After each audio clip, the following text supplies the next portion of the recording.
Well, hello, hello, hello. A little earlier than normal, I must admit.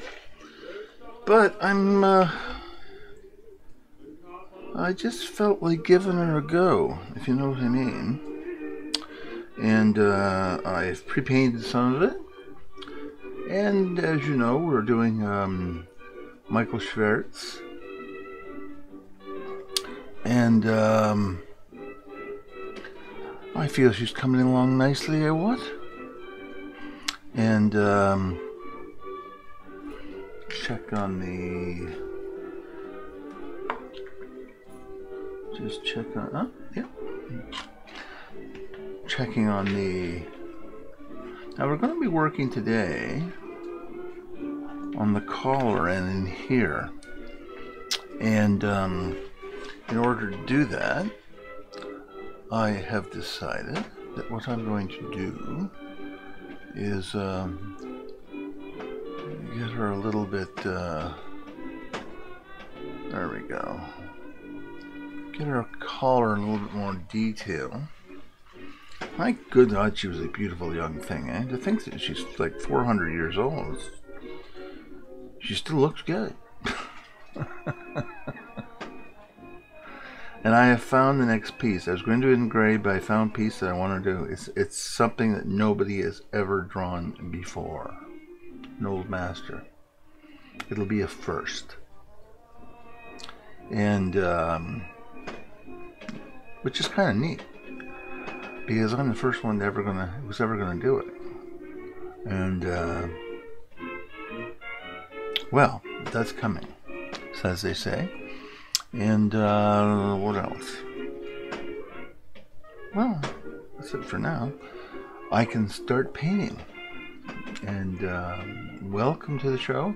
I actually have decided to do it a little bit earlier today, mainly because I've got some daylights lasting longer and longer, and I'm giving it a shot this Sunday because much less eye strain if I've got daylight flowing into the room.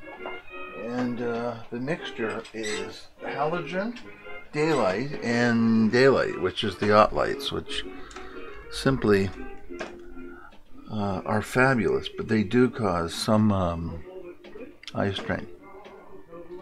So I've decided to do this, and I hope there are people around to get a view of this.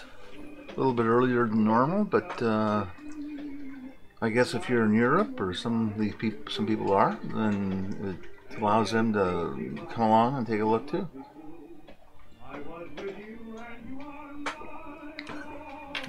And the first thing I'm going to do is just put a transparent. Ooh, that's not good. Let's see, 20 drops to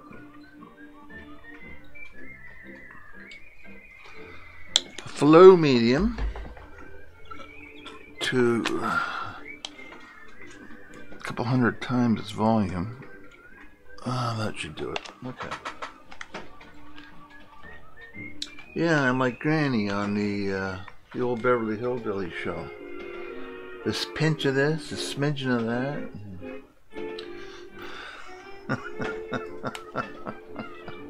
Oh God. So I got some transparent white out. Not white out, but white, comma, out. If there's a comma there, I don't know. Anyway.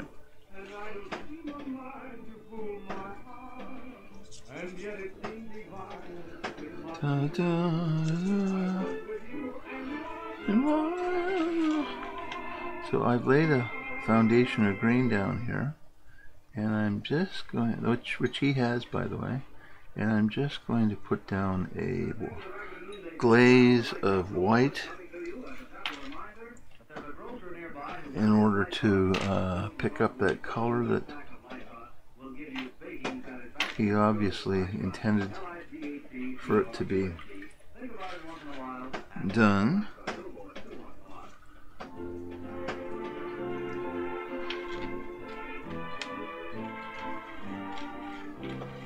Da, da. I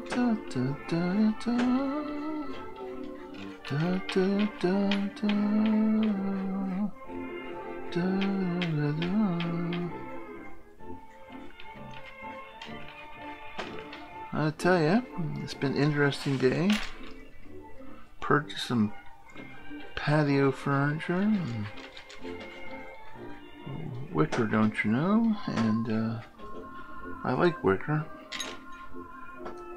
and it's not quite the right color, so I'm going to change the color of it, which is really simple to do with wicker. If you have the right tools, which I indeed have, so I'm going to be doing that. So I get this color down. I'm going to go over with a bit of a green mix and get the right glaze down. As it stands now, it's got the right glaze, but it's a little bit. Well, we'll see. I don't know just yet, but I will, I promise. I tell you one thing, the daylight's great. As you know, I usually paint in artificial light, and oh man, this is heaven. Heaven.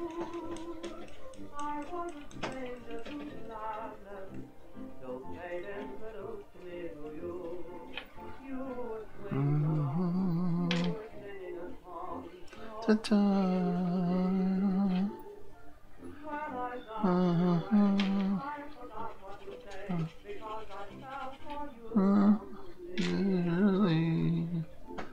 Ta-da.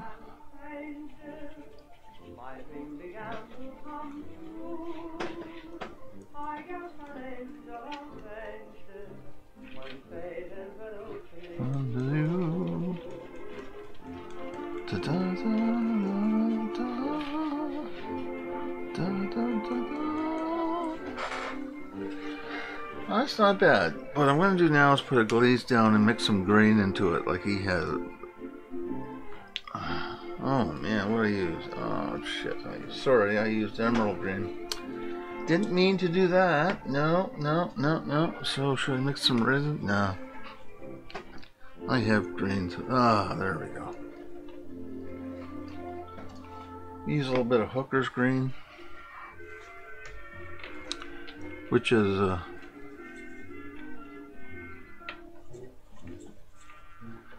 always strikes me as a little odd when you have hooker's green in acrylic, and I see now they use sap green, because years ago when it first came out, hooker's green really was sap green.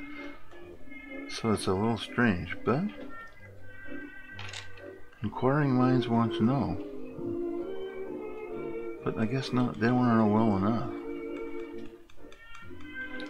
Now, unless they've changed hooker's green, it doesn't look like they have, so I don't quite understand why the change in nomenclature, so to speak.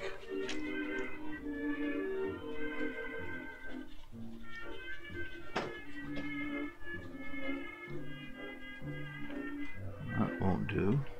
There we go. Oh no.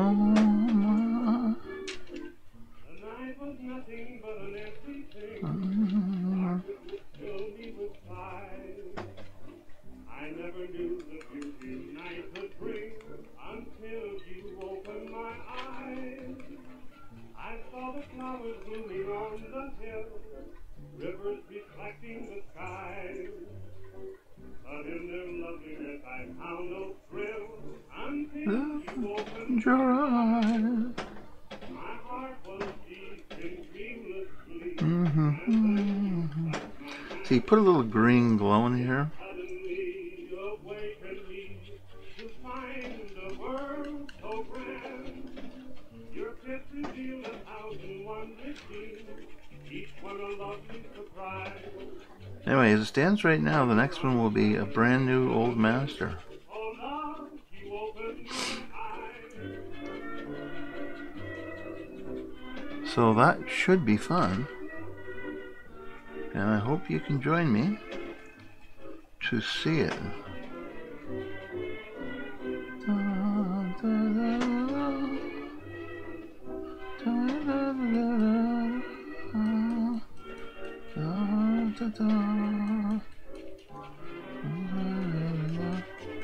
This is where a fan brush would really come in handy, which I do have.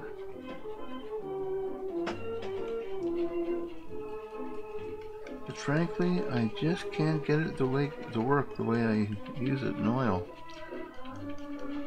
That could be me, though, I'll be honest with you, because I use it a certain way, and it could definitely be me. I'm gonna have to get another little, like a little cheap fan brush and do a bit of experimentation. Because, God, if I can figure out how to use it to do acrylic, it would be just so good. But my head's telling me, why bother? So, I don't know.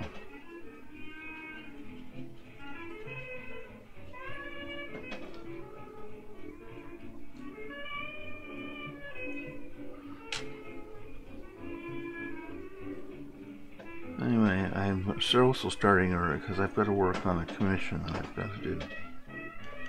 I have a boat. An old boat. Taken from really an incredible vintage photograph. Boy, oh boy. Am I impressed with that. Whoever did this photograph really knew what they were doing. Like, there's no screw up on the camera angle. It must have been taken from a tripod. Well, I guess it would be. It would be an old buttonhole or pinhole camera. And amazing. And it's even a close-up, which is, you know, to be honest with you, I didn't even think they had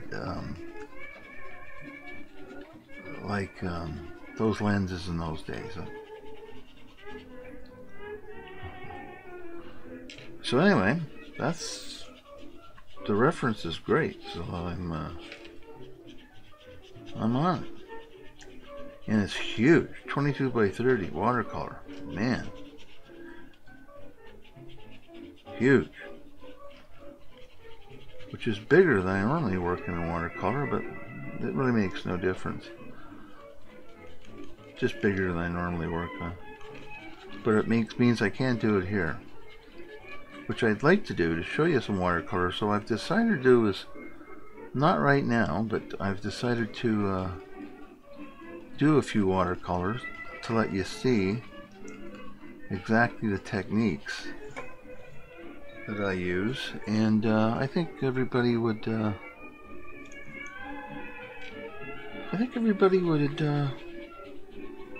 get some experience in it, frankly, because showing you how to do some of the more advanced kind of techniques and tricks and how to do it, and what the professionals do to get around obvious problems with watercolor.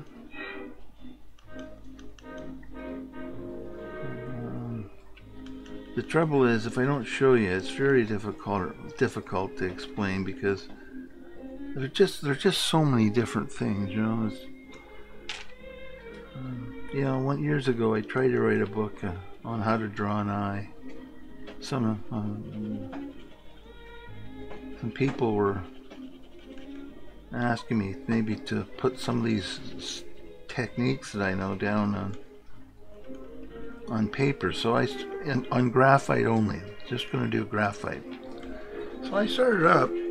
Everything was okay till I realized I was at like page 30, and I hadn't even got to the meaty parts of the eye, so to speak. And I went, oh my God, because I was putting down all of the steps, and then I realized that I went and checked. So I checked a few books, and I checked a few videos, and everybody shortcutted everything. And the trouble is, like my friend Scott says, assume I'm from Mars. I don't know anything. So how in God's name could anybody follow it? And if you want to do it so they can follow it, that's okay too, except for one thing. It's going to be pages and pages. Like nobody would be able to,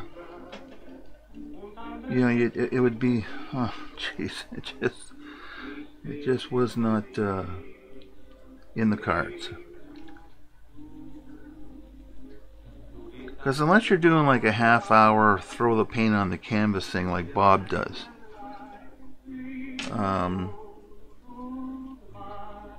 it's really tough.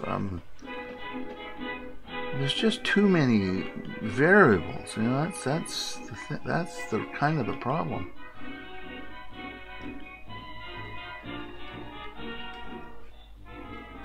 So really, art's a demonstration. And I don't know why I kind of thought it wasn't, or I didn't think it wasn't, but why I kind of fell for it. Because I know that, and the consequence of knowing that was that I should have known better. But 30 pages is no big deal. That's what I got to before I abandoned it. And the only way to really do it, well, the thing is the time element. Like, you are getting how to do it by if you watch the entire videos that I'm doing. But, you know, it's a real commitment to get it. And I'm probably forgetting some stuff to explain it as I'm doing it, because you get into the zone, you know. There's a reason why it takes years to... Now that doesn't mean that it takes years to learn how to paint. It simply means it's years to learn how to paint at a certain level. That's what I'm talking about. Because if you just want to paint, go ahead and paint. Jesus, don't let anything stop you. Who cares? Express yourself. Enjoy yourself. That's the whole point. And only paint for yourself. Don't paint for other people. Paint for yourself. Because that's the only one who has to be happy at the end. And don't listen to anybody unless they're really giving you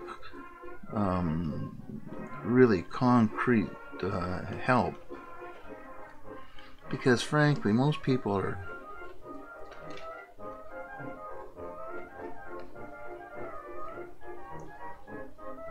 especially when it comes to like the teaching stuff. Like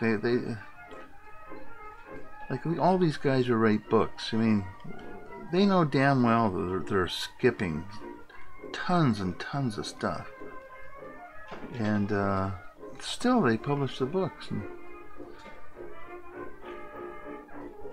and it leads to frustration like you wouldn't believe. Like, I've heard more people over the years complain about that, you know, like, I just can't follow it. Is it me? Am I just stupid? And no, you're not. Because every time I've ever gone to look at it, it's always been the same conclusion. It's not the student, it's the instruction. So don't feel bad. It's not you.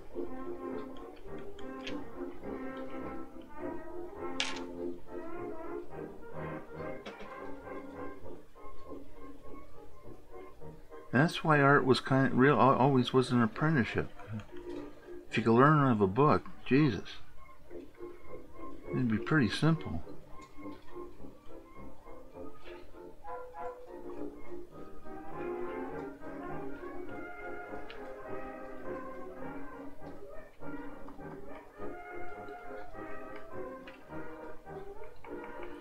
Even like when I refer to, like, I've seen a book about something or whatever, it's not so much I'm learning out of the book. They're giving me techniques that I maybe hadn't thought of, whatever. You know? Yeah, give it a try. If it works, it works. If it doesn't, so what?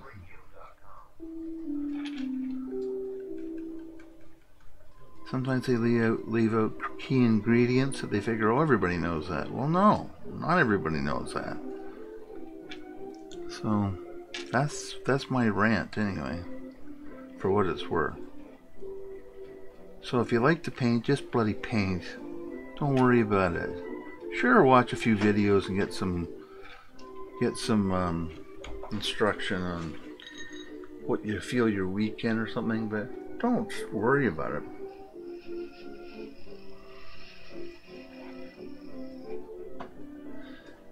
Because, hey, thank you, Arxil. Thank you, Zwarten Key. Hey, Daddy. Beautiful Daddy. Well, thank you. Oh, jeez. How old am I? Older than you. Oh, God.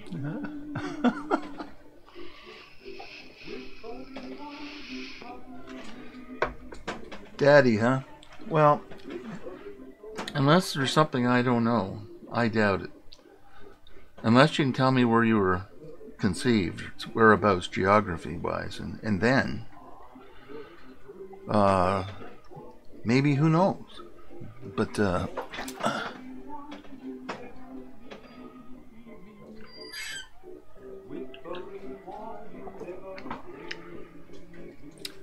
Zord, G, nice painting, thank you. This is a Michael Svert, S-W-E-E-R-T-S. And, it's a Dutch Golden Age Old Master. And it's actually a trone, if anybody wants to know.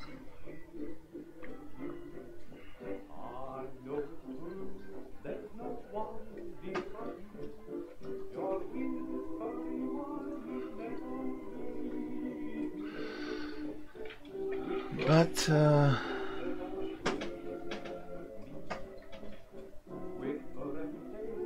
Monomus, hey, how you doing?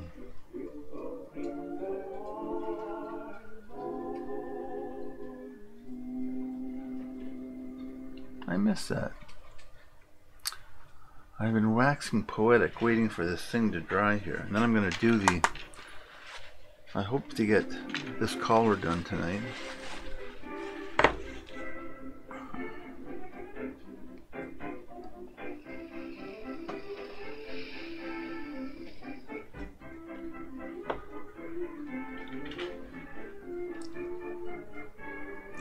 Anyway, I'm good. I am good, and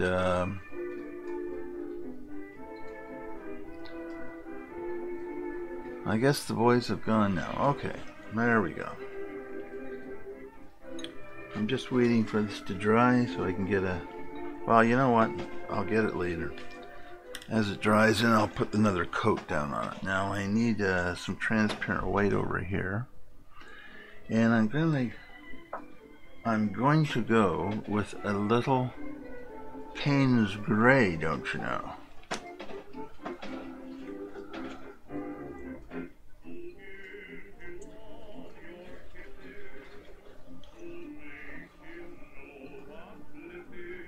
Guy in black? I am fine. I am fine, I'm fine, I'm fine.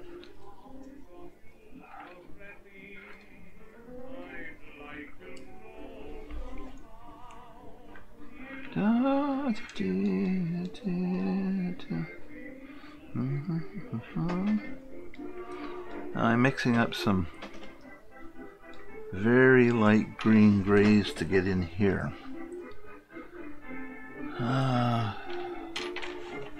Without having to go through this.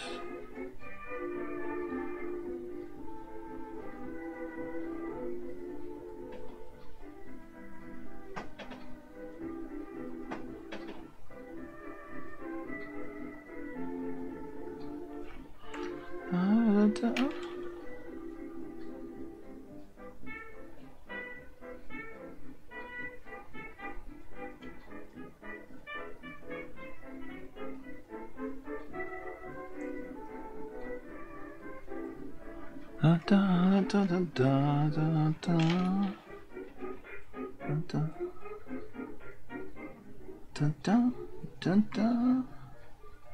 Da da da da da. Da da. Da da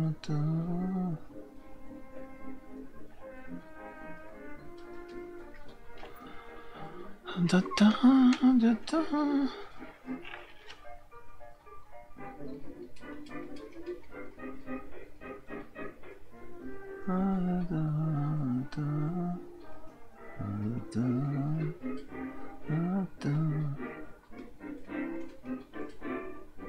Yeah, I'm quite excited about the next old master that I'm going to be doing. I found it, actually I just found it today.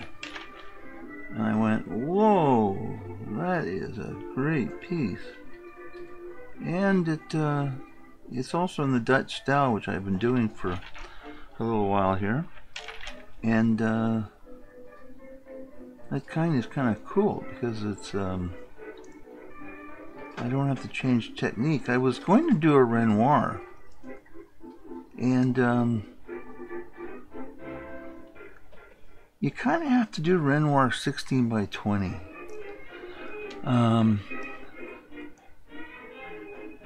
Yes, I remember you guys. Oh yeah, how are you doing? Haven't seen you in a while. How are you doing?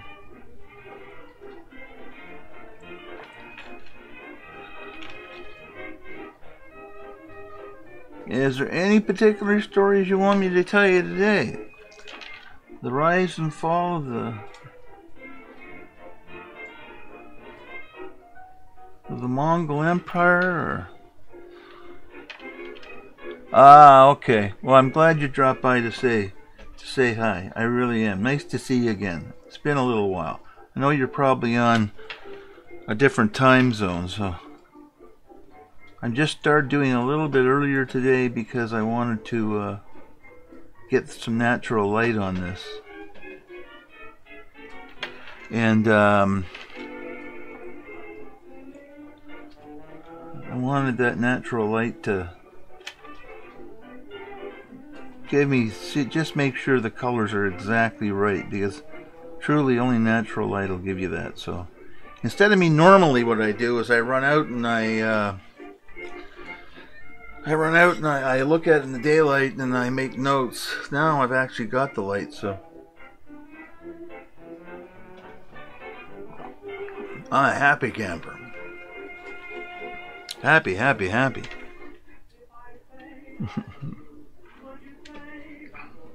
It's good to see you though, really.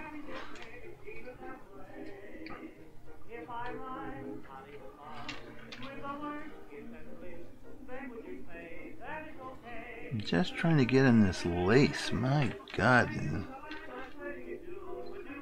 It's good practice, because let me tell you, the next one's going to have a ton of lace on it, so.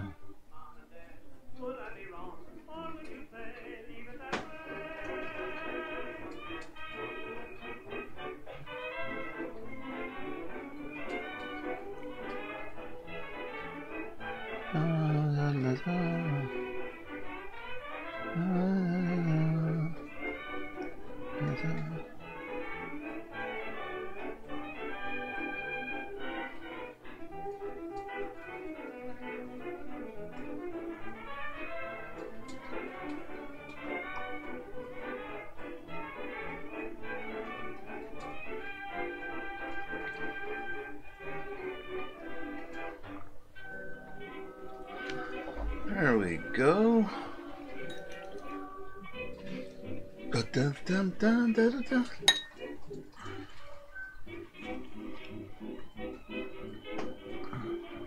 Dun, dun, dun, dun, dun, dun, dun, dun, dun, dun, dun, dun.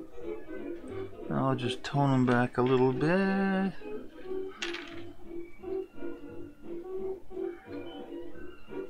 Dun, dun, dun, dun.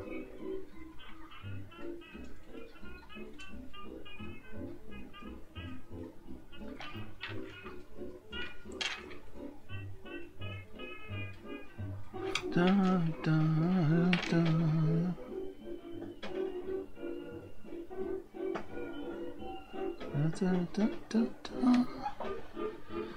So as I was saying, I was looking at some Renoirs, and the trouble is you got to do a much bigger piece.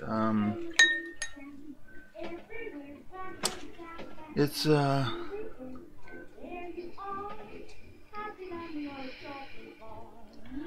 impression is really painted to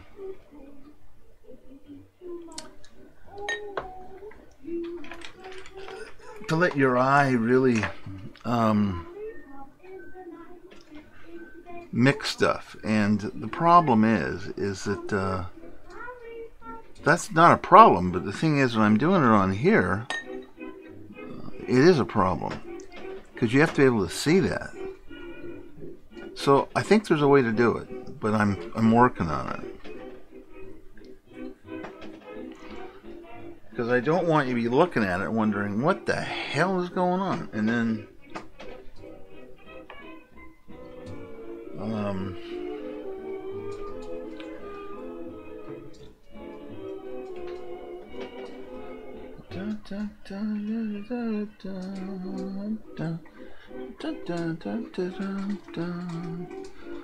okay, I give up.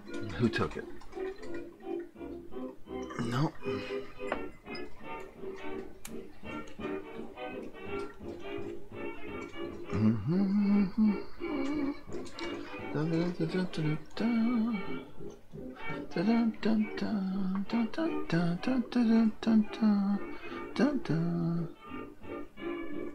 So I'm using this like a mop, this brush. And normally you wouldn't do this on an oil painting, but well, that's not necessarily true. You would and you wouldn't. It depends on what you're doing.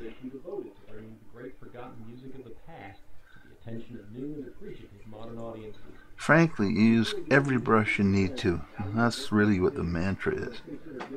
You need a brush to use it. Who cares? Do you think these guys cared?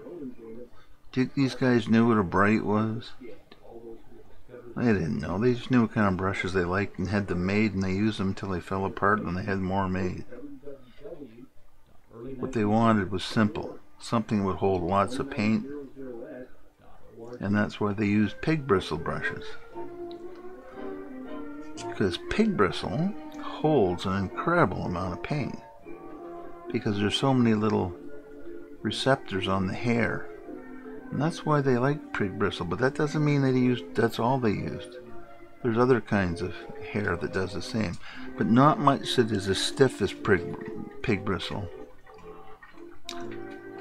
I've even seen horsehair brushes that are pretty bloody good, I gotta tell you.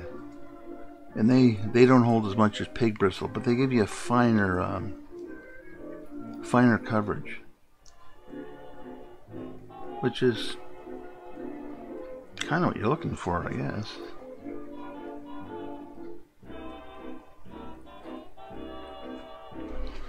I'm trying to get a dry blend through here.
Bit of an unorthodox method, but by God, it does work. Huh. Amazing.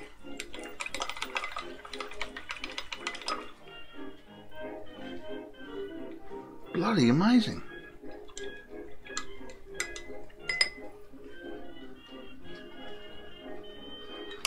Flippin' amazing.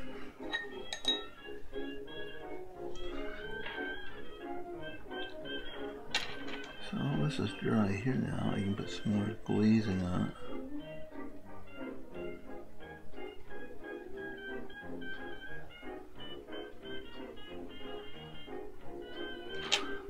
Cut back a little bit on the green. I don't mind the green showing through because it is part of the package, but the color has worn on it. That's the problem. Just remember, they all used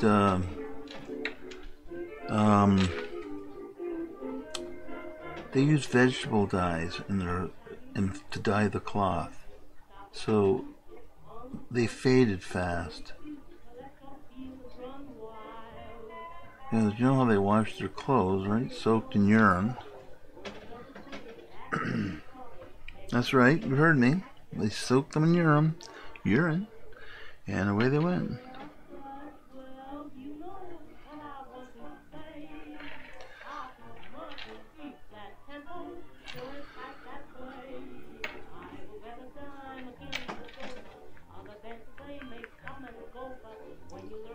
So I want to glaze this up until I get some titanium on it.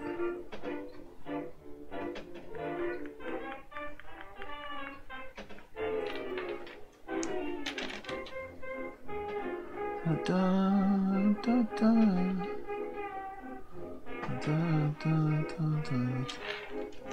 Da, da, da, da, da, da. Da, da, da, da.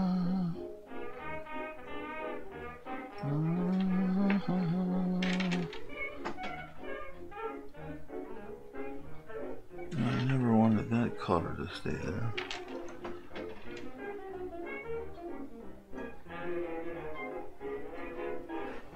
Da, da, da, da.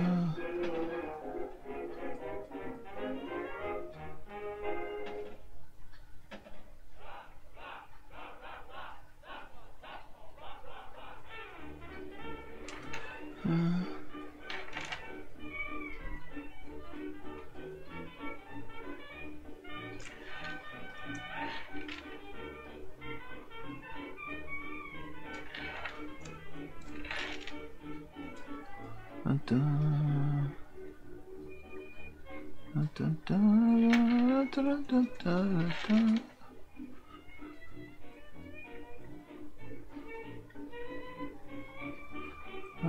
da, da, da, da. Da, da, da, da, da, da, da. Yeah.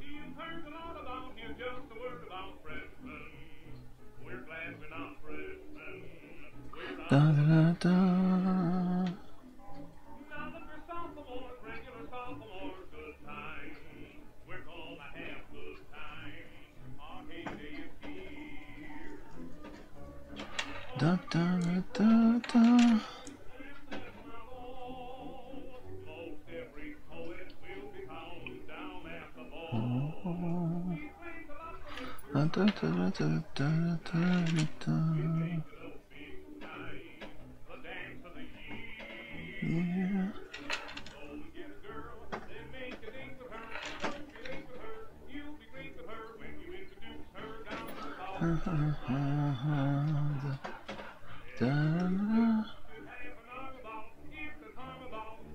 Da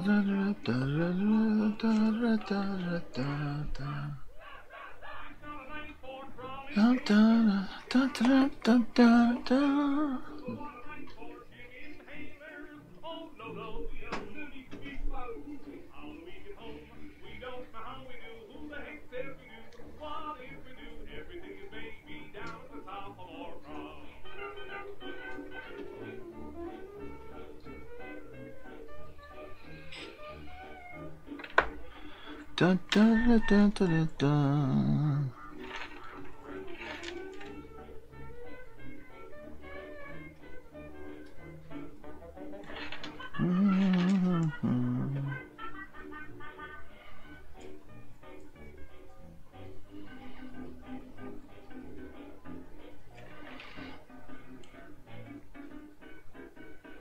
Remember, this is mixing white, eh?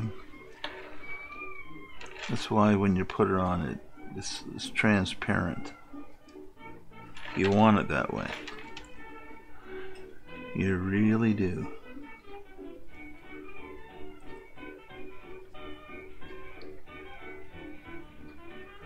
Da, da, da, da, da.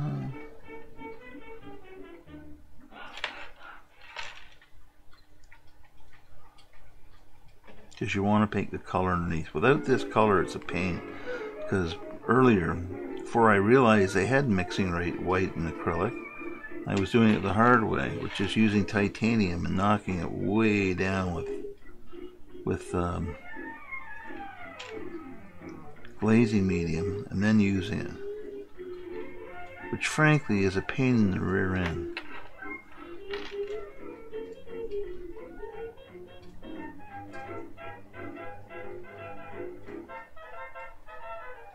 But then I found out on the website for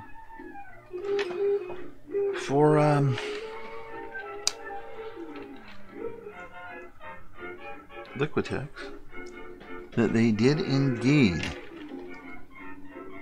had come up with a formulation for mixing white.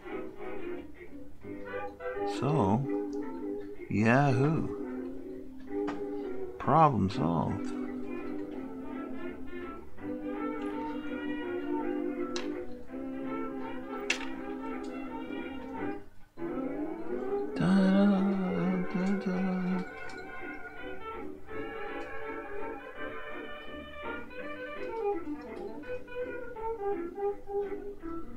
So I put down a fair bit of mixing white, and I'm going over this with a little pains to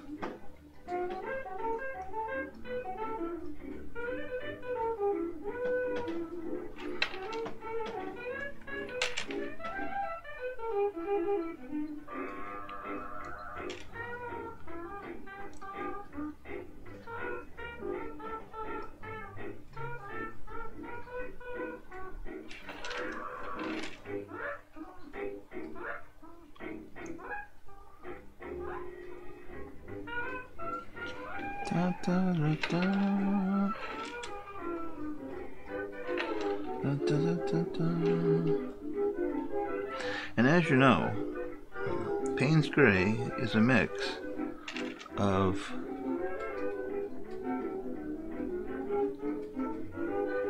ultramarine blue and sienna, so it allows you a warm, cool mix, and you can mix it up really easy. Not a problem at all. But what I'm saying is that if you do, you don't get you may not get exactly the same consistency every time unless you're very meticulous about how you mix paint. And the trouble with acrylic is, I mean, if you mix it with oil paint, it doesn't matter so much because it doesn't dry out on you. But if you're mixing it with acrylic and you're constantly, unless you're using a wet palette, you could run into not so much the actual mix problem, but you can run into a problem whereby it's not consistent when you want to mix like tertiary and colors and whatnot, you know.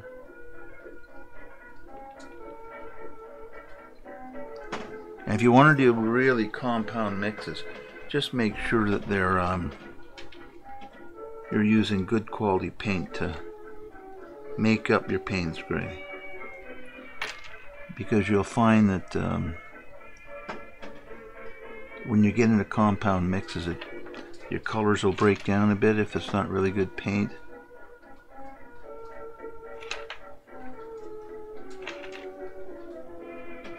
And that's a problem.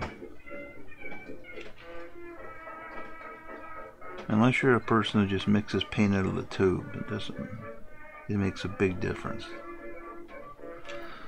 And there are people like that. I know quite a well-known artist who does just cats, just pussycats.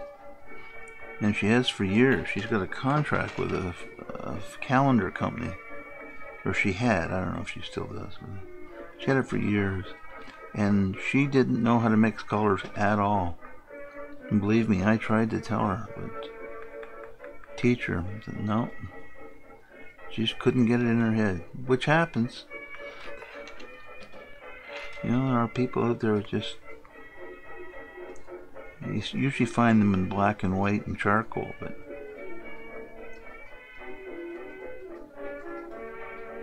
but no, couldn't do it. So she did. I want to send her back to basically doing what she'd always done, was use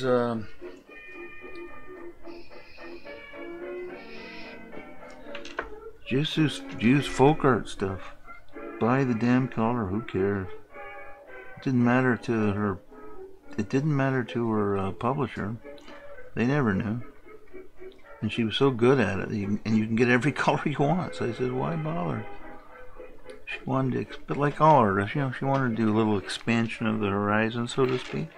But I finally told her, like, why bother? Really, you're doing fine with what you got. So, and I don't mean just good. I mean she was doing fine. Her pieces were just excellent. And she had a fan base and everything. So I said, but you know, most artists are like that. I want to actually mix the colors. I guess you have to know your own limitations. For me, it's oil pastel. I can't use that stuff. I just don't like the look. Well, I know how to do pastel, but the thing is, I just don't like the look. I never have. So I don't use it. Never bothered, because I don't like it. That sounds strange? Well, maybe. Expand the horizons? Why? Just from what I know, I can paint for the rest of my life and never even get close to finished all the things I want to paint. To mixing colors, mix them and then pulling them aside and doing the digital instead. Well, yeah, that works.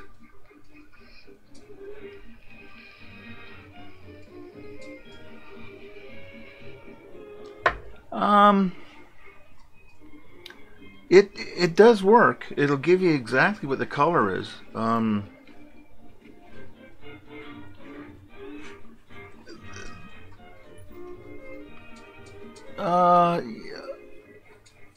The thing is, in digital, you can get the color, but you know, the thing is, the computer mixes it when you use that little thingamajig to blend the colors underneath when you put another color down. And it works fabulously. I know it does.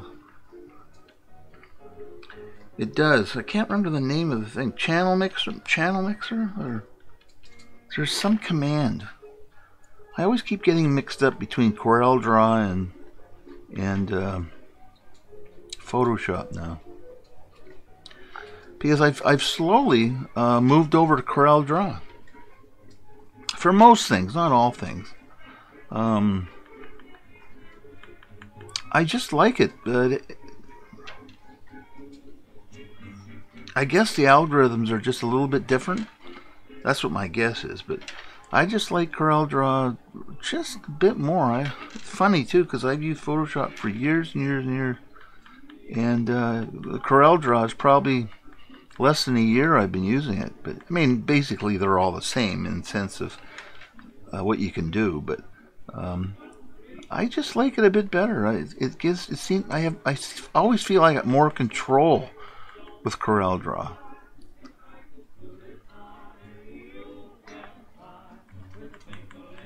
But you're right. You can. But you're going to start off with one hell of a scan, Mono. You have to fill up with. It's got to be a really good scan.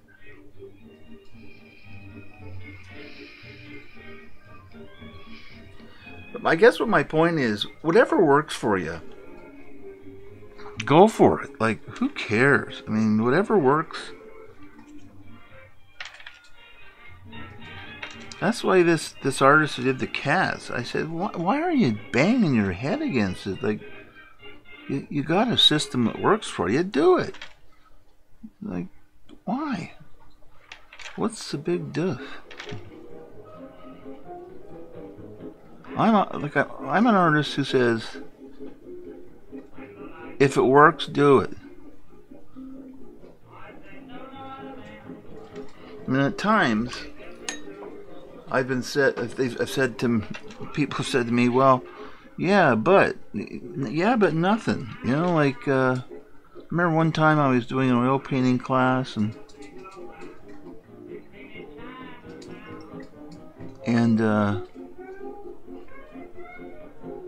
I brought out some eggs, and man, you should have seen the looks. Like he's lost his mind, right? He's lost his mind.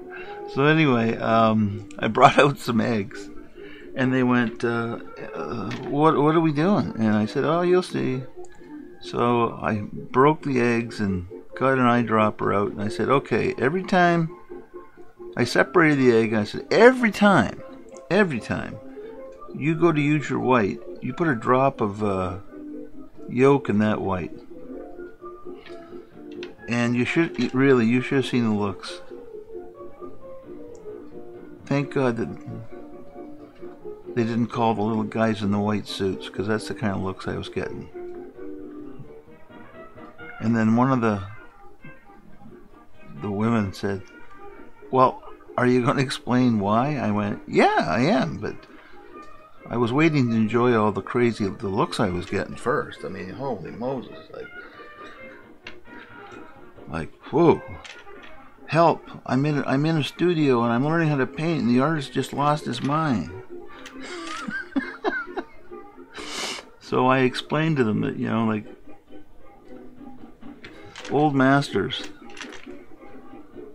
to gin up their whites, would put a drop of egg yolk in it, and you'll see the difference. Not only does it slightly change the texture of the oil, but it gives it a little added glow, and it also infinitesimally darkens down the color. Because really, like I did in this, you don't really use white. I underpainted all this in acrylic with cream, and then applied the whites on in glazes. So that's kind of what we were doing. So I, after they got over their shock,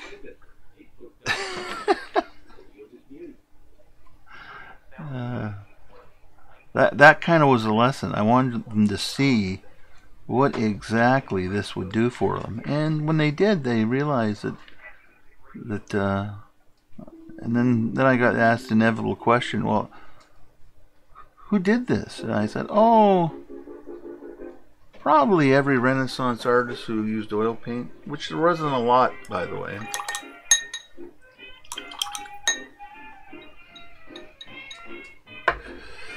But it was funny. He's lost his mind. God help us.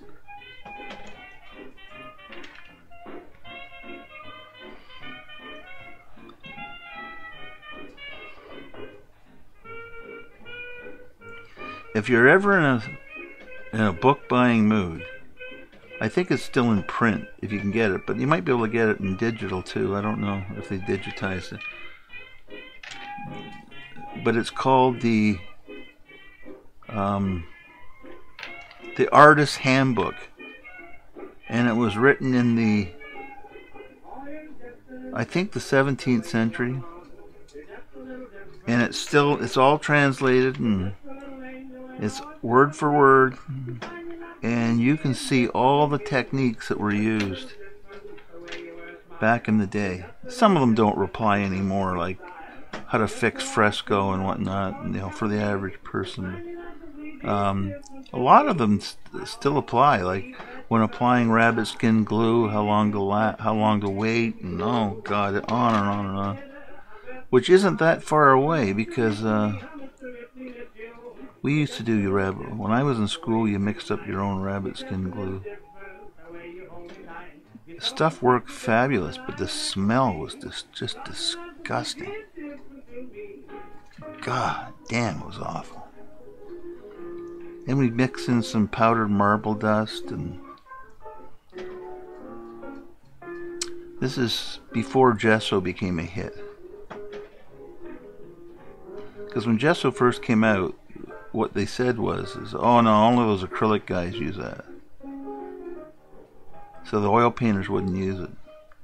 Well, some did, I suppose, but for the most part, no, I can't be doing that. No, can't, no. That's heresy, like. I think the problem is that acrylics really weren't quite ready for prime time, and the people who did oil kind of went, they tried it and found some of the stuff wasn't, they just weren't very good. I'll say that. That's long before like Liquitex and these companies got it, like really had good formulations and stuff. The places that were out there that were making it just weren't using good formulations of binders. That was the problem. And the oil painters were quick to dismiss it, like, this is crap. I don't know why would anybody use this stuff. Also, too, they had never been taught. I mean, acrylic painting really wasn't around when they were being taught, so the instructors had no clue. That was the problem. So the younger people like myself and students wanted to know, and they had no answer. So their answer was, "It's crap. Don't use it," which is about the norm for every thing that comes out new and anywhere, any place, anytime.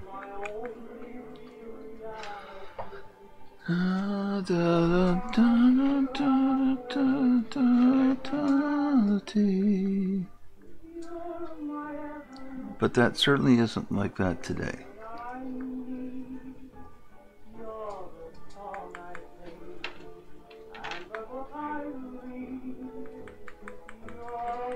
But even myself, like, now it's a long time ago now, but I didn't really truly start using acrylics until like a lot, until like the year 2000, when I opened up my art academy. And then it was, by then they had great stuff.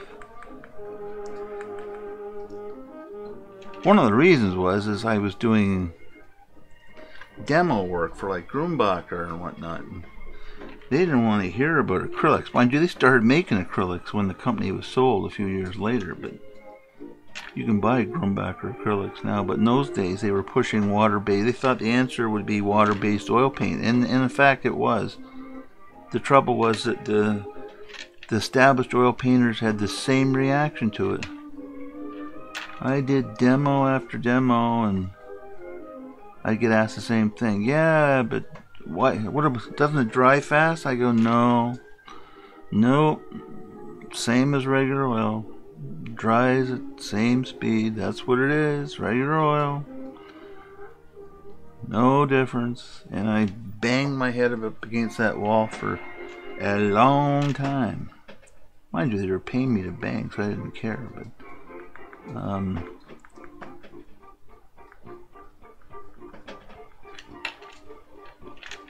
and then they brought out, and then that company, Holbein, brought out Duo water-based oil. That's when you knew. That's when I knew that it finally had been accepted, because Holbein did it. And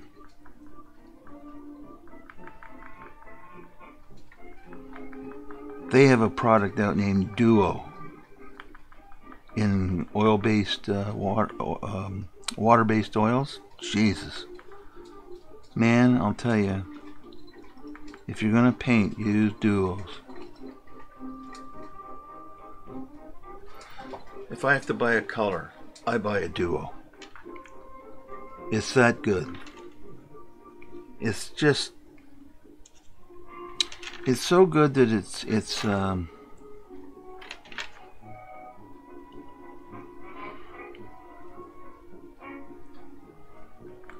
and like some student said to me, yeah, it's good, Paul, but it's bloody expensive. I said, yeah, well,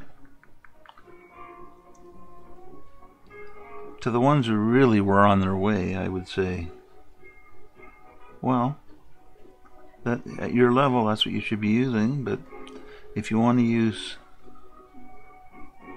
student grade stuff, go right ahead. Because frankly, I know tons of artists use student grade stuff. And I don't mean they use it for the whole painting. What I mean is that you pick your you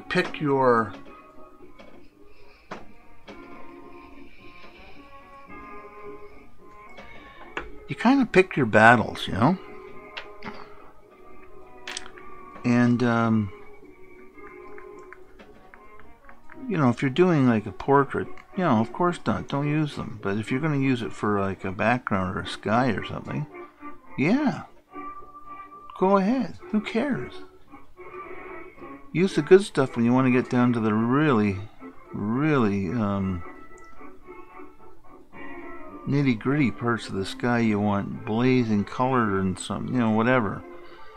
But you don't need to do that for an expanse of cerulean blue. Like, if you're only putting clouds on it, well, once you got the cerulean down, it doesn't really matter. And you can always go back in with some, you know, the cerulean blue that you're paying top dollar for, and then put a thin coat on there with your cloud layer. Like, so what I'm saying is, you don't have to do a complete switch. You just use what you got to but use it smart, that's all.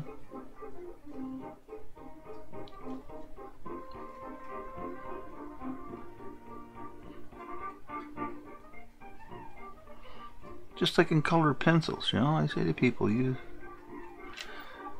can use scholar pencils, but just buy these colors that are premier, and then you got the best of both worlds, and you didn't pay an arm and a leg.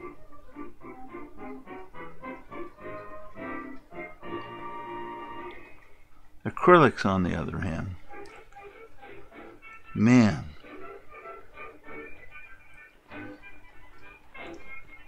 you'll know right away if you're using crappy acrylics, trust me.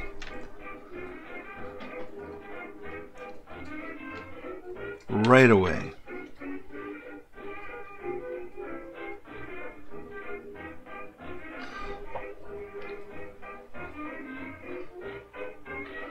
Da, da, da.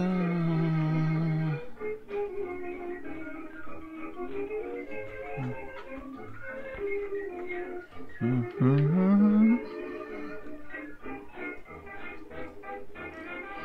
Da, da, da, da, da, da, da, da, da, da.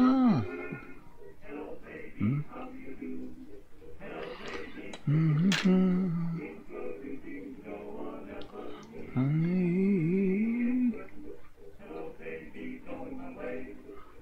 just put down a glaze now of the panes, and I'll go back in now with some titanium and clean it up.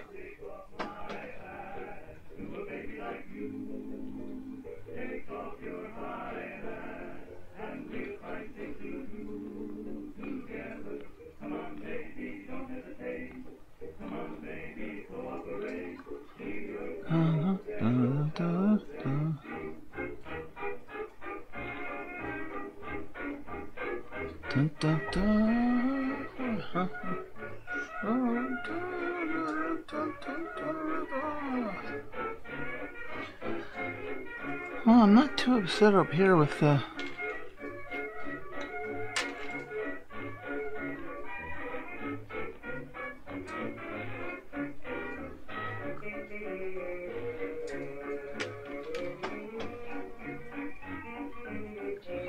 greens.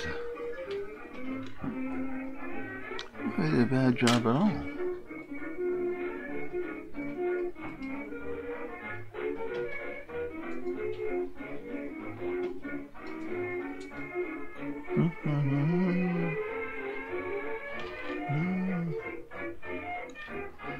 I showed this to my students on Saturday, and every one of them said they loved the green. I went, Jesus Murphy. Stop looking at the green, guys.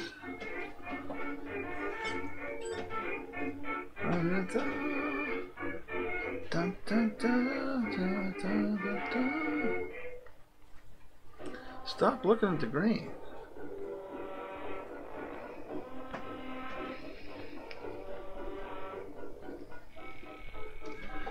Well, I'm going into a bigger brush while that dries, and I can do that. And I'm going to do the entire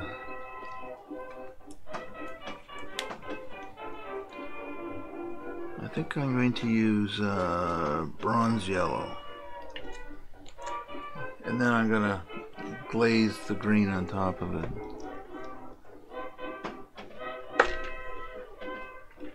Dun, dun, dun, dun, dun, dun, dun. Dun, dun, dun, dun, dun, dun, dun, dun, dun, dun, dun. Dun, dun, dun, dun, dun, dun, dun, dun.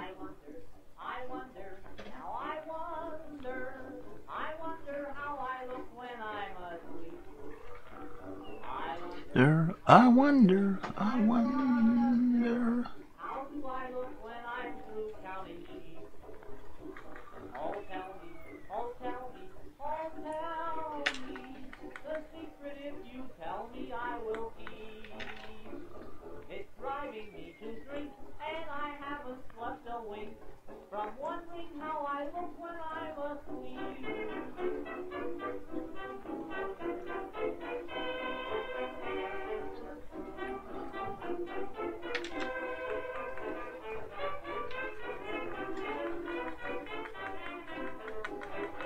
Dun, dun, dun, dun, dun, dun.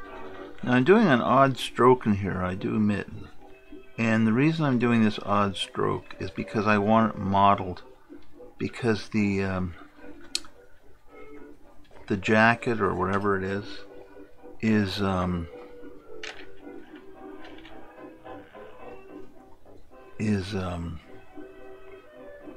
some fabric that does that. I'm not up in my fabric, so I don't know what it's called, but I know it does that from observation. It would have been some sort of wool, I guess.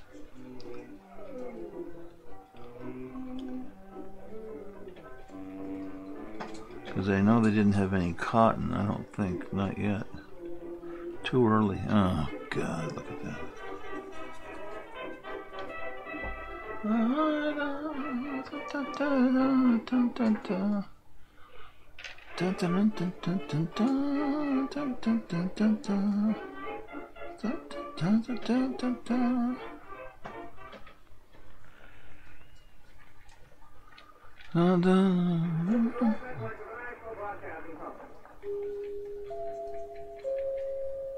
KFI Los Angeles Earl Theaphany Incorporated. 13 seconds before 9. No, you're a little off there, buddy.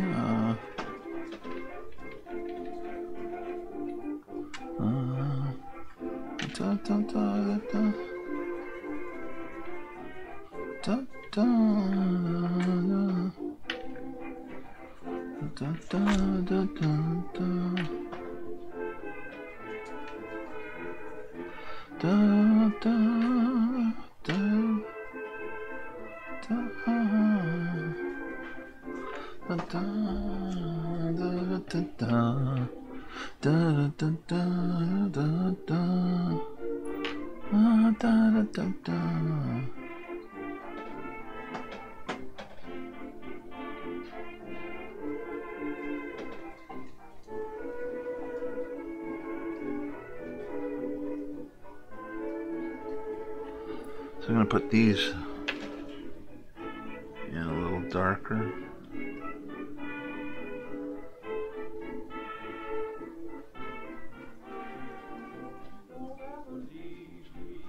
Da, da, da, da, da, da, da, da.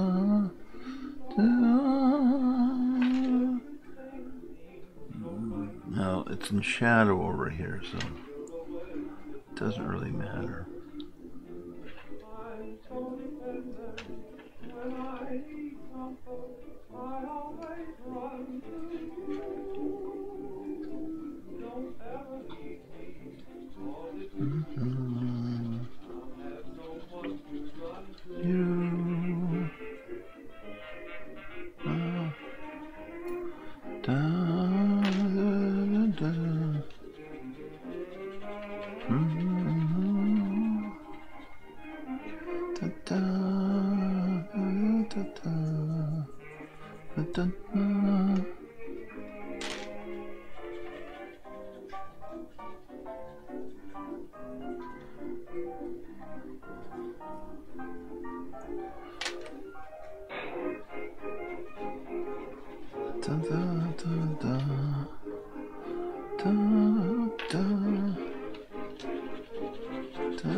So I'm not using an ochre, I'm using a bronze yellow. The reason I'm doing this is simply that I want to get a certain color of green on top, which is kind of like it's almost like a bit of it's faded, that's the thing. And I want to get I don't want as strong a color as ochre on the top of it, so those are the reasons.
So I've got texture on this side too, so I'm going to give that this, what I did on the other side.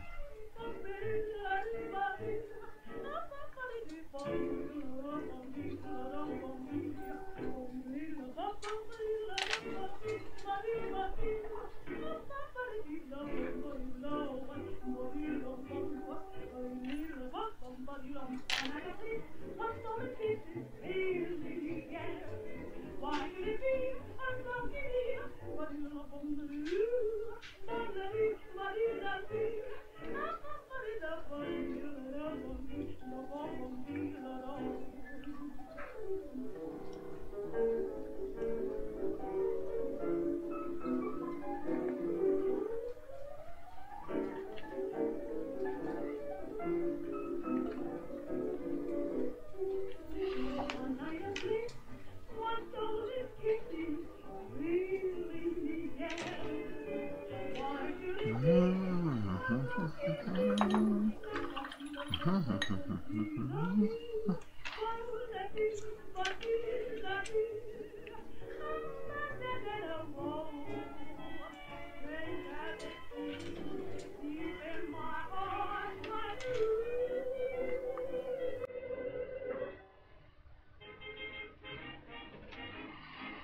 da da da da da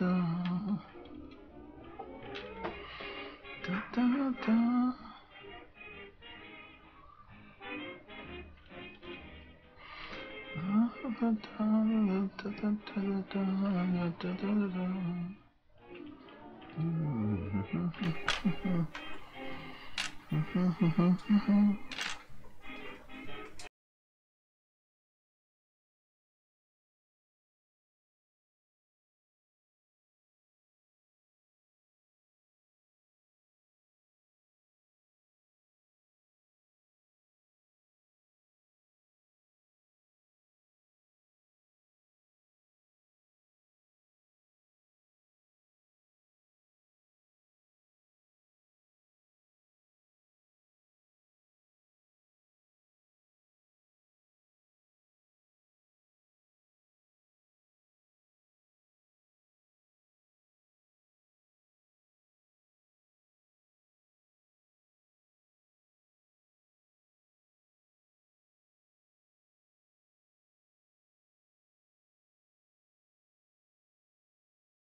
She's alive.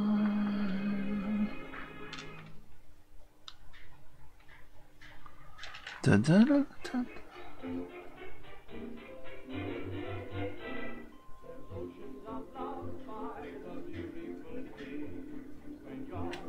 Man.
Dun, dun, dun, dun, dun, dun, dun, dun, dun,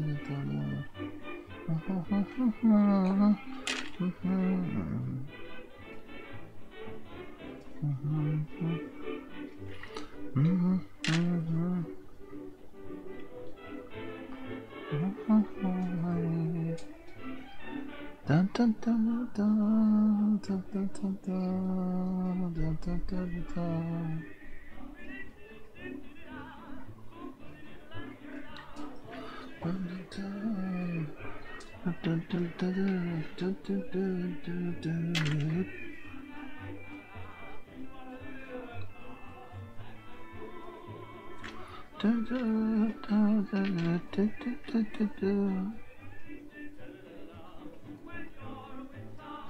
Oh yeah.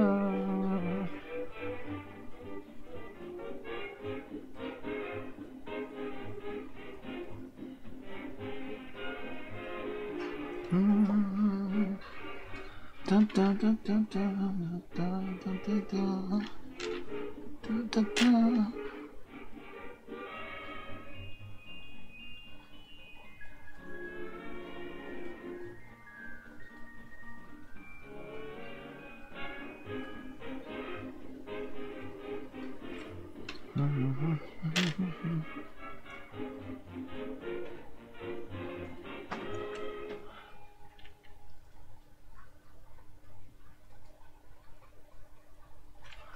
Done. Come on.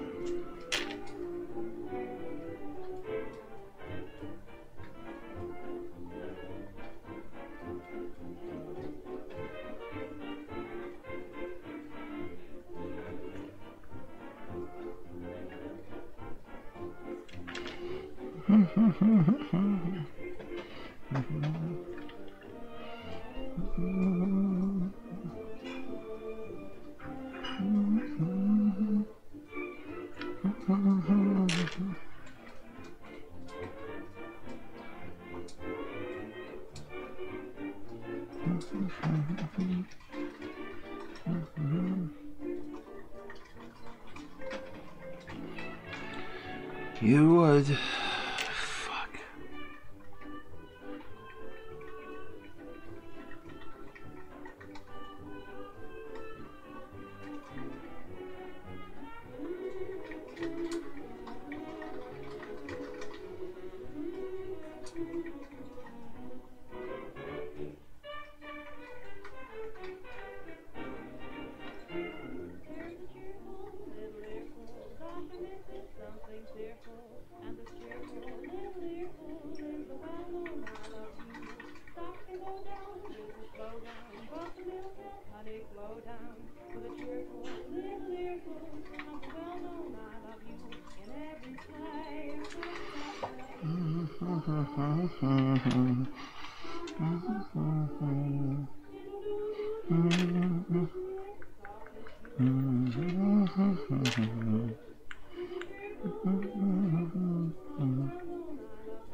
Oh, come on, man.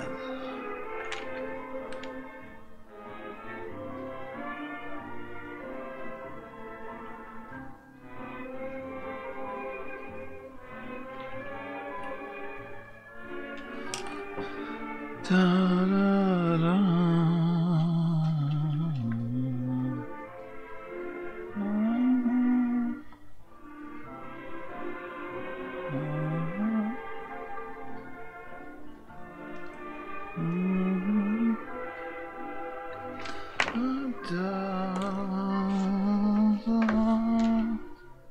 In the glowing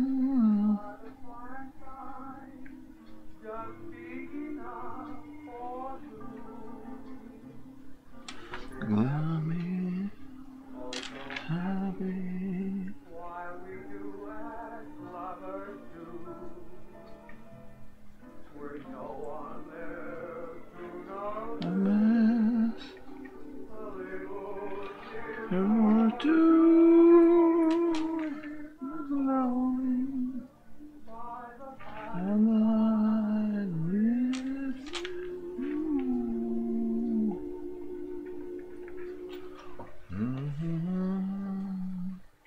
Da da da da.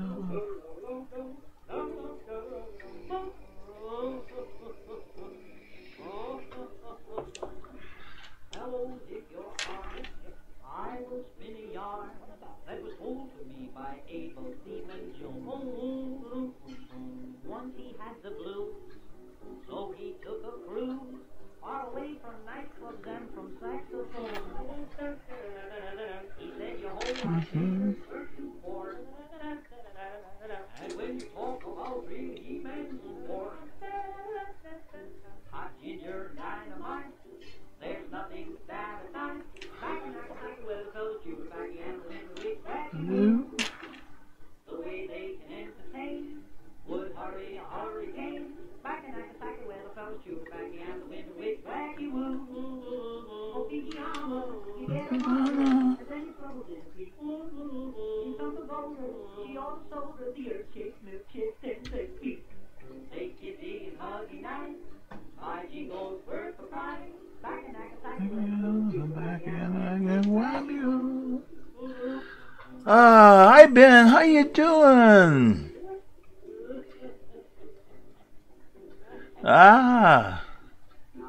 Oh. Okay. Nose ring for sure. The Mayan civilization disintegrated due to disease. That's as short an answer as I can give you.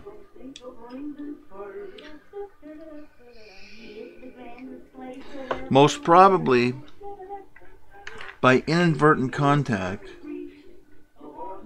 with Europeans. And I don't mean Christopher Columbus. And I don't mean the Kon-Tiki expedition. I don't mean any of that stuff. What I mean is, it could have been Portuguese fishermen. It could have been anybody. It could have been the Vikings, for all I know. But disease destroyed them.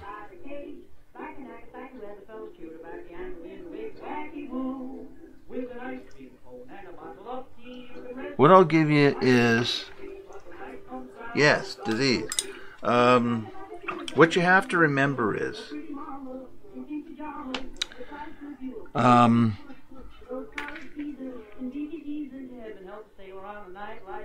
you know World War I, right? So up until those days was the biggest conflagration of war that had ever existed on the planet. Millions and millions killed. And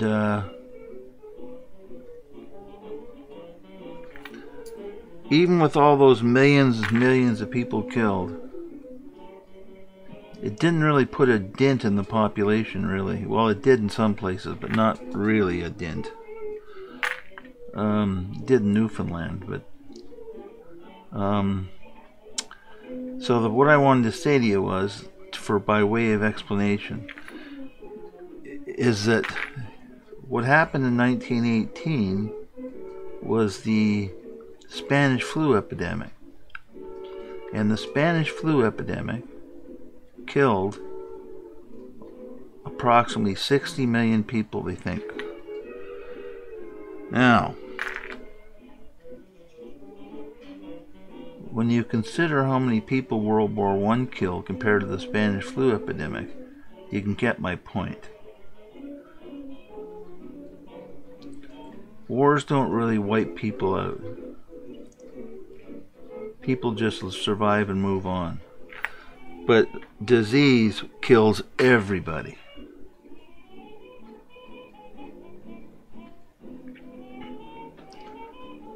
And I know there's archaeological evidence for many, many conflagrations in terms of wars and what happened and on and on and on. But the truth of the matter is, when it comes right down to it, it all comes down to one thing: disease.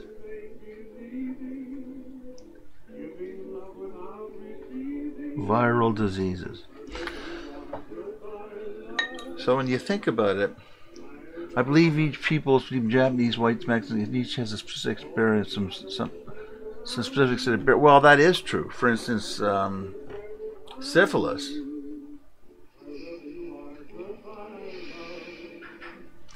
Wasn't a dangerous disease for the, let's say, the people of Mesoamerica. It would give you a slight rash. It was almost the equivalent to getting the measles when I was a kid. But when it mixed, when the Europeans came over, the virus expanded its repertoire and became syphilis, the full-fledged syphilis that we all know. Well, we don't all know, but people who've had it sure know. And it became syphilis and wiped out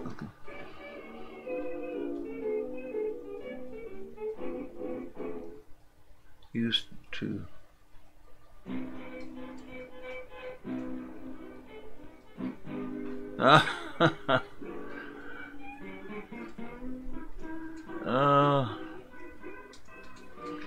well, disease knows no boundaries, as you know. It doesn't matter who you are or what you are, or makes no difference at all.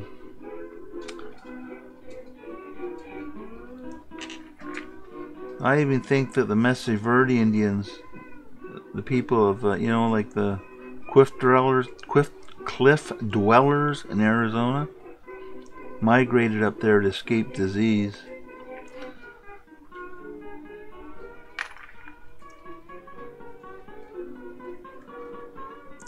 I mean, they've tried over the years to stop it. They'd be, if you were a ship coming into port, you had to fly a certain flag if you had anybody sick on board. And I don't know the records in China, but I would guess that they must be horrific. And it takes a long time to wipe a disease out. Like, for instance, we've had the polio vaccine since 1956, and people are still getting polio in India. No vaccine.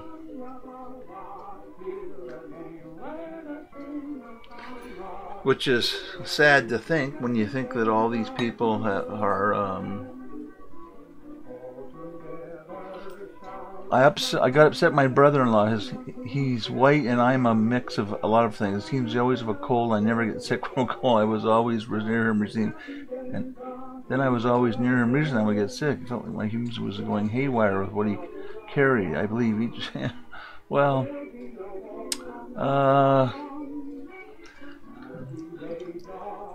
one thing that can affect that, as well as you have to take into consideration, is that as you age,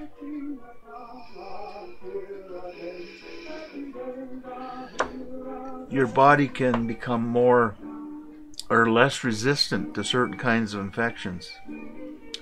You hear of people getting things that they didn't have 30 years earlier, and all of a sudden they get them. Well, how's that? Well, how's that is that Their body's immune system changes slightly.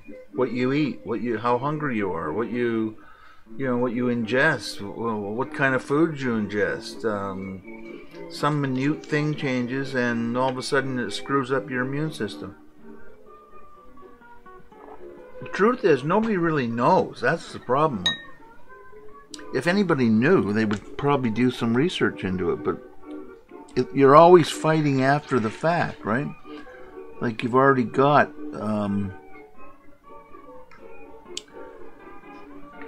the person gets the disease, and then they start the routine. Like there's not much preventative. Of course, there's not a lot you can prevent sometimes anyway, because depending on conditions, some diseases really thrive, right? Like cholera and yellow fever, and then you got mosquito-borne diseases. It can be anything. But in all the years I've done research, it all comes down to one thing. Eventually, it all comes down to some goddamn disease. And that's where I reach my conclusions anyway. I know that there's going to be tons of people who disagree, but I've done a lot of research, and I'll tell you, the only common thread I can find is disease. And then you got to think of, it's not just our species either. Like, I mean, what killed off the buffalo? Like, I know it's wonderful to tell everybody that the white man can tell me this, because you've always seen them shoot straight. Why do Jews, when they mix with other races, specifically white people, why do they succeed in a lot of things they do? Like their minds are sharp and they are natural leaders? No, not at all, to be honest with you. The thing is that over the centuries, what's happened is Jews couldn't own property, for one thing. In fact, there's very few civilizations in history where Jews are involved where they could ever own property. They could be stores and whatnot, and buy and sell. And what happened was they found out. I mean, this wasn't orchestrated. It was just found out. I think it's like a type of natural selection, that as they went from country to country, that the brightest and the smartest, became doctors and lawyers and people of commerce and whatnot. And it was almost, in a sense, a selective breeding by accident, because as you take a people who has been so, and I'm talking as a people now, because really it isn't a people, it's a religion. But if you take the people whose roots go back to Israel, both Sephardim and Ashkenazi, especially Ashkenazi, as they moved into European society, what happened was they excelled in medicine, law, commerce, etc. But again, they continually got the best and the brightest, and they were very good in schools and universities and teaching. And again, this bred more and more people who were like this. So you ended up that disproportionately there was a lot more people who had would appear to have smarter people, like who were in those doctors and universities and medicine, etc., etc. You don't, but that doesn't. You can't discount the number of Jews that are just day living. So what happens is that when you look at it, like Einstein, but for every example you give, there's lots of people who aren't Jewish. I mean, lots and lots and lots. It's just that, you know, it's not a, don't get me wrong, I'm not talking about selective breeding. It's just that, you know, like, if your mother's a university professor and your father's a doctor, well, odds are you're going to end up one or the other, or something in academia. And that's just the way it is. And you do that over a few centuries, and you get an element in your group whereby your percentage of people who are so talented in that seem to be of larger numbers, and that's exactly what happened. The reason why it isn't universal, and it's kind of like a natural or an unnatural selective breeding, I guess, would be if you go to a different society, like Asia or whatever. It's not. You don't see it. You don't see it in South America. You don't see it really anywhere, but really in Europe. So that tells you right away that something happened in Europe that allowed for people who basically were kept out of the mainstream in anything, who sort of lent themselves or led themselves into medicine, as I said, commerce and whatnot, where the average person may not have been. So you have to bear in mind again, though, that you're talking about a religion and not a people. I'm talking only about people who immigrated from the Middle East centuries and centuries ago. And also, too, you have to understand as well, like, you can't find somebody who's Jewish who hasn't got another DNA strand in them from somewhere. It's just not a... okay, go ahead. Shoot.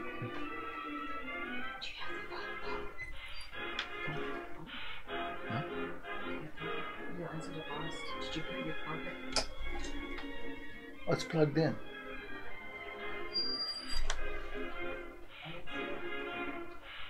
Okay, Ivan, hit me. You want another?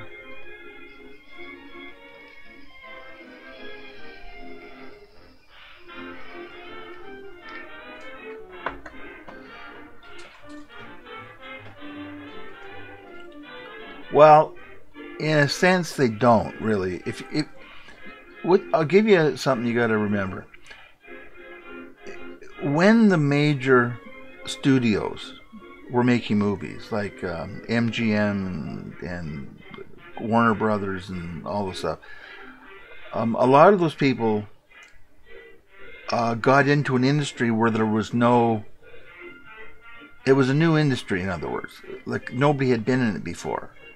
So what they did was, they brought in people that they could trust and were friends, and etc., etc. And it appeared as if more Jews were in Hollywood than anywhere else. One of the reasons it appeared that way was because it was a new industry, so there wasn't any old school to go in.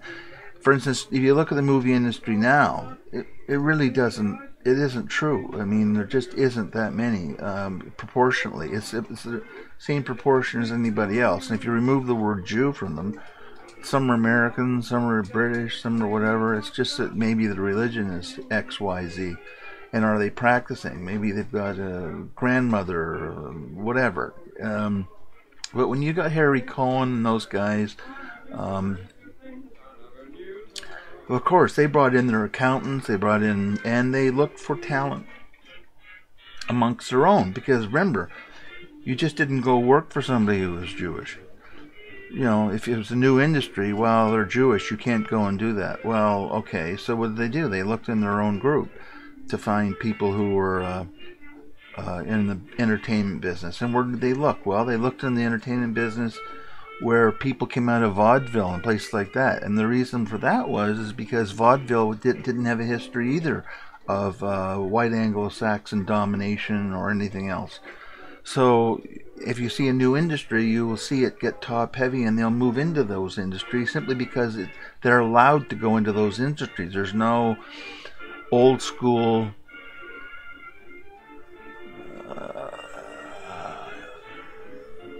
father was trying to convey to his son. I don't know how I can listen to it. That's the thing. In terms of Vermeer, he was very religious, so most of these paintings at the time, often they were allegories of religious significance. It was what they painted. I mean, it doesn't matter who they were. They would have been whoever artists they were. They would have been taking scenes from the Bible and painting them for people to see it brought to life. I mean, look at the Sistine Chapel. I mean, if you look at the ceiling in the Sistine Chapel with Michelangelo painted, I mean, that's what the Bible condensed into one gigantic painting. And then the fall from grace behind the altar in there. Yeah, send me a link.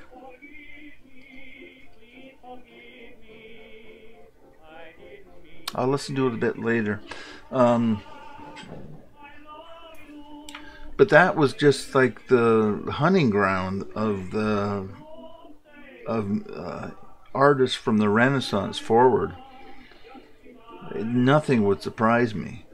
I mean, look at Rembrandt's paintings. How many did he do that were Bible inspired? And, oh my God, it's endless. Look at Leonardo da Vinci did the Last Supper. Michelangelo, Sistine Chapel. I could go on for like 30 days and give you examples of people who were inspired by the Bible. One of the reasons is because people knew the Bible. So when you said, okay, I'm going to do Jesus, Joseph, Mary, for instance, well, it didn't matter if you could read or write. When they did that painting, people right away saw, oh, that's Jesus, Joseph, and Mary. If you did some obscure Greek god,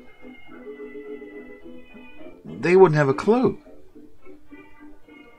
Just absolute no clue. Okay. Let me just grab that link. Copy link address. Where am I here? Notepad.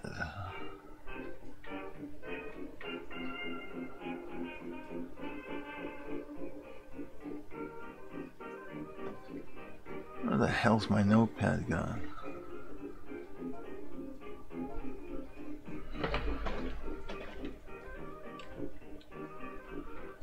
Oh, sticky notes. That sounds good.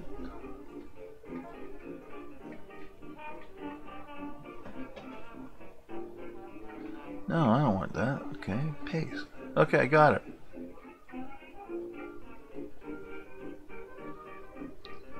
I got the link. I'll take a look at it later. But again, though, what I'm telling you, it really and truly does not surprise me in the least. Oh,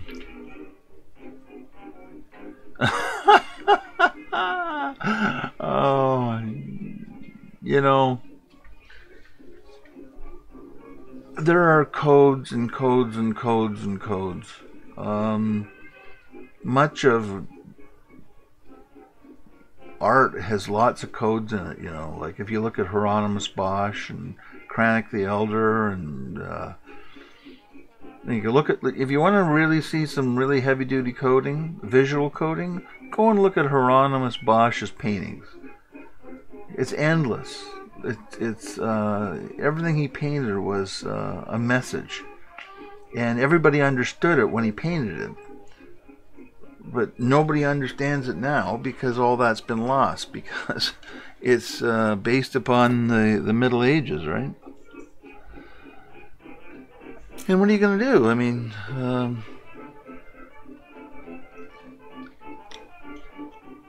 I wouldn't get too far into that. Artists are pretty pragmatic. You know, it's whatever fit.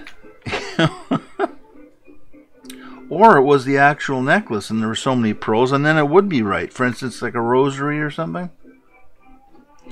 It would be an exact number. It would be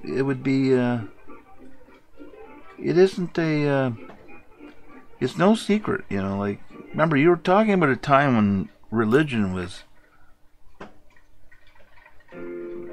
very important in people's lives. I mean, there wasn't many people who didn't believe in heaven and hell, right? I mean, you just have to look a little under the. In fact, right up to the Civil War,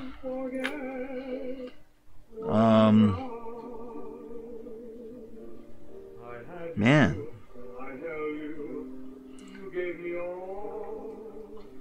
And different versions and interpretations of the Bible gave rise to some really bad movements, I'll tell you. Really bad. Okay. Yeah, sure. Right, just here. Email it to me. Here, I'll give you my email. It's no big deal. It's my art email. Tell me, how can I live this way? Foolish conceit, at my heart it would be, and to think that my heart would obey. I want you. There, send it there. That's me.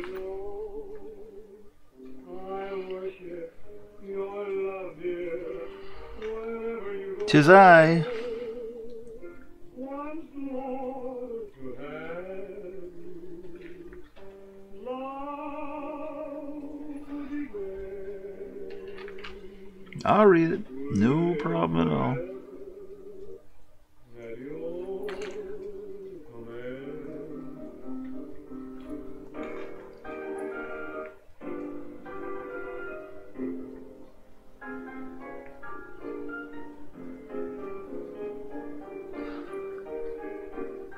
Yeah, it was good to hear from you.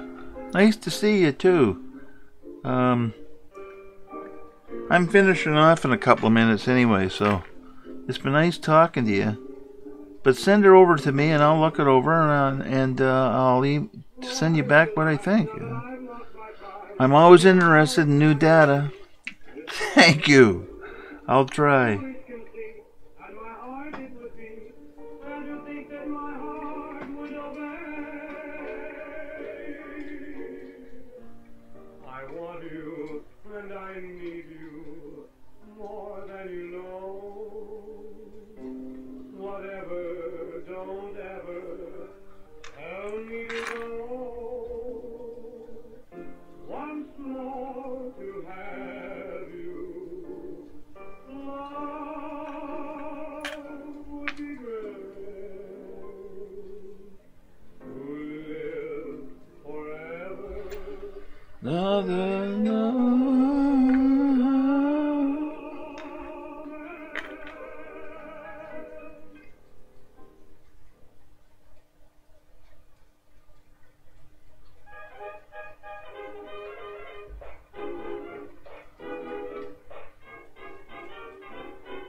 Oh my God, I got a raid! Oh my God!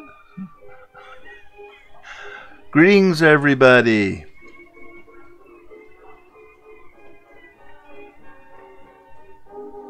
Hello, hello, hello. Anybody want it? If anybody's watching, what I'm doing is a painting of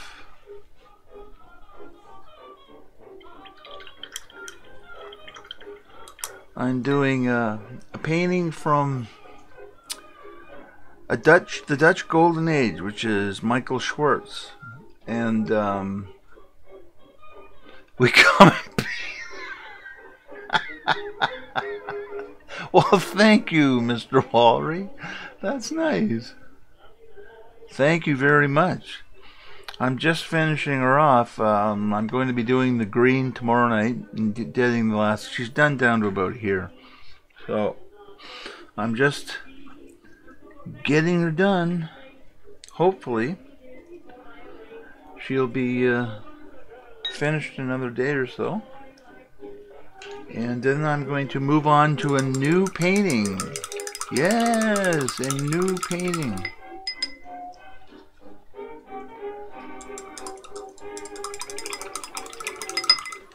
A new painting is going to be started, and it will be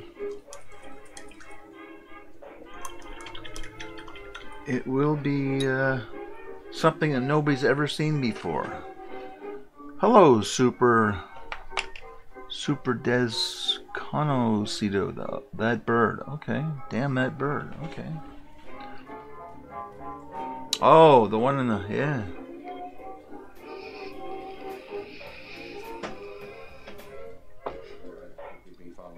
Jeez, I didn't know that either.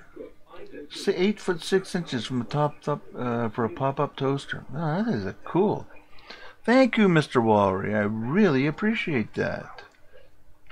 Just to give you a quick rundown, what's happening here is that I do Old Masters, and this one is by Michael Schwartz,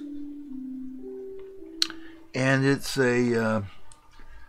called a troon, which was a advertising piece, kind of, which today you'd probably call it an advertising piece. It was paintings they did so people could see just how good they were. And Schwartz did it. This guy was a contemporary of Vermeer, and I just finished doing the girl with the pearl earring and the woman with the red hat. And I'm doing a new one starting in the next couple of days. And the one I'm going to be doing is something someone's never seen before. So it's a brand new piece. And it's going to be done. Thank you very much, I'm sorry if I'm messing up your name. Desconocido. Super Desconocido? Okay. Thank you. And these, I'm doing the Dutch Golden Era, which are like 1600s. And it's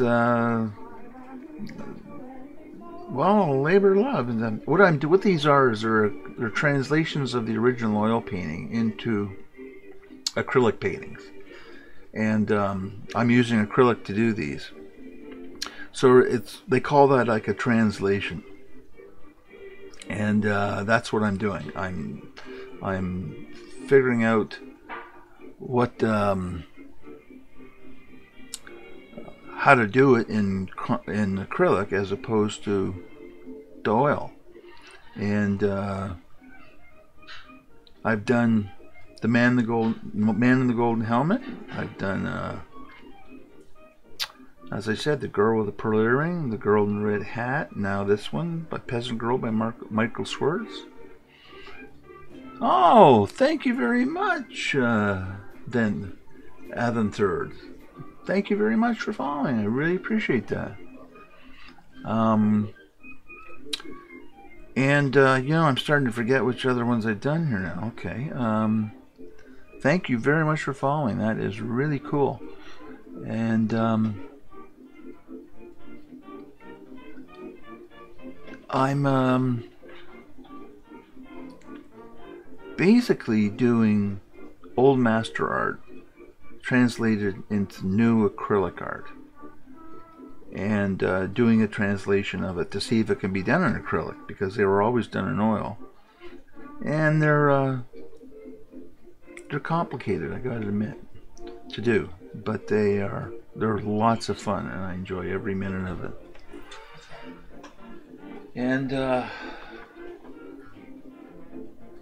Some of them I'm doing exactly the same size, and some of them I'm doing a little bit smaller.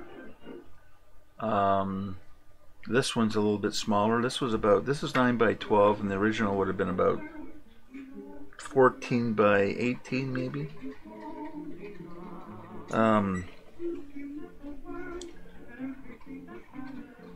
I'm using all the same techniques, mind you, because I am an oil painter, so I know how to do the techniques.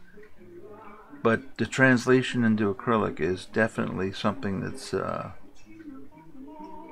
little different, I gotta tell you. But I'm figuring it out. And the other thing is that I'm using professional acrylics, which, to be honest with you, if anybody, thank you, Super Des. How's Super Des? That sounds. And since I've been using just professional acrylics, it really. Oh, you have to go to sleep? Okay. I don't blame you.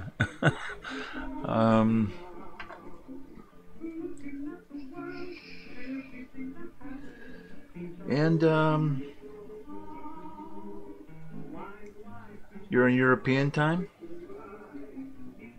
Oh, yeah. Well, actually, I started way earlier today than I normally do. I usually start at 7, but I started at 5:30 because a few people in England have been saying, like, if you start a little bit earlier, then I like to come and watch. So I decided to start a little earlier today, and I also started because the daylight is still here now. So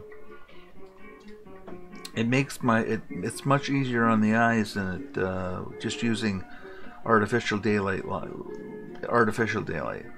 And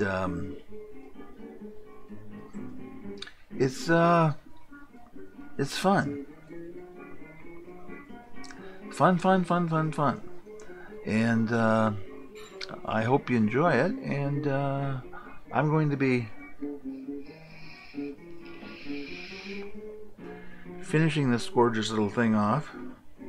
I just have to do the doublet. This is like this because I have to put a coat of it's green wool, so I have to glaze the color onto the top of it.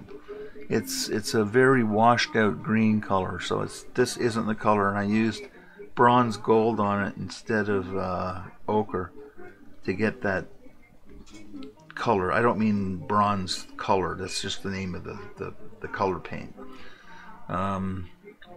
And then she will be completed and the new one will start, which is going to be lots of fun. And believe me, nobody has seen this painting ever. It'll be the first time when you get to see it.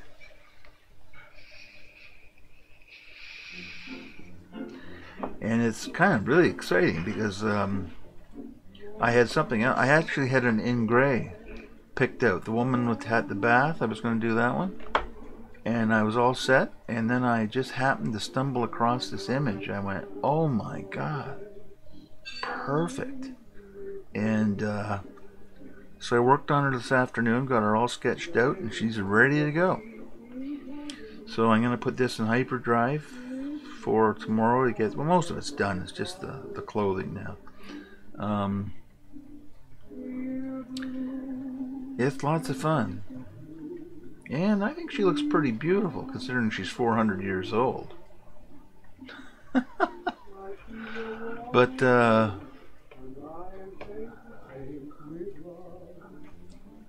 it's Michael Schwartz isn't a household name, but he is in art circles and art historian circles.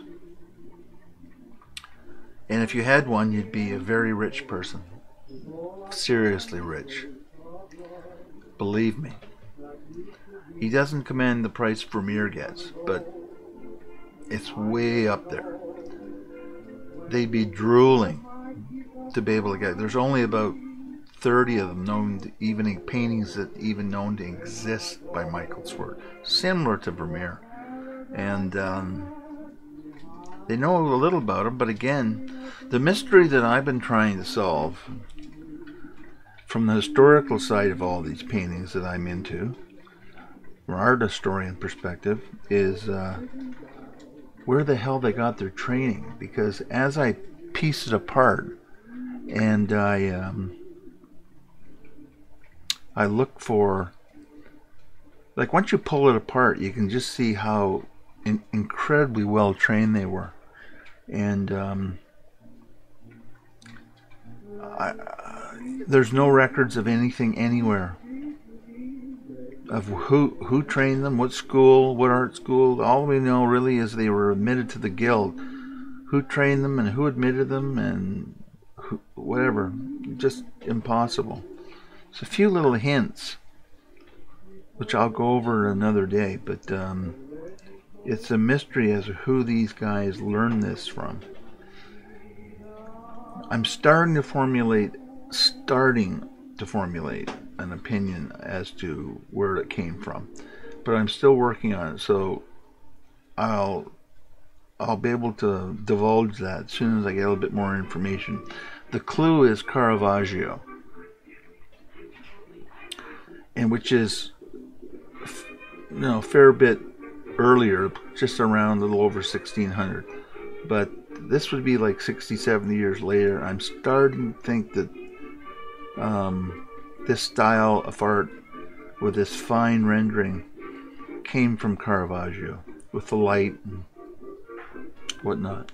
But anyway, I want to thank you for watching, and you guys have a good night, and all the best, and I shall talk to you again tomorrow night. You guys have a great evening, and we'll talk at you later. Thanks for coming by, and thanks for following, all you guys. That was really nice. I really appreciate it.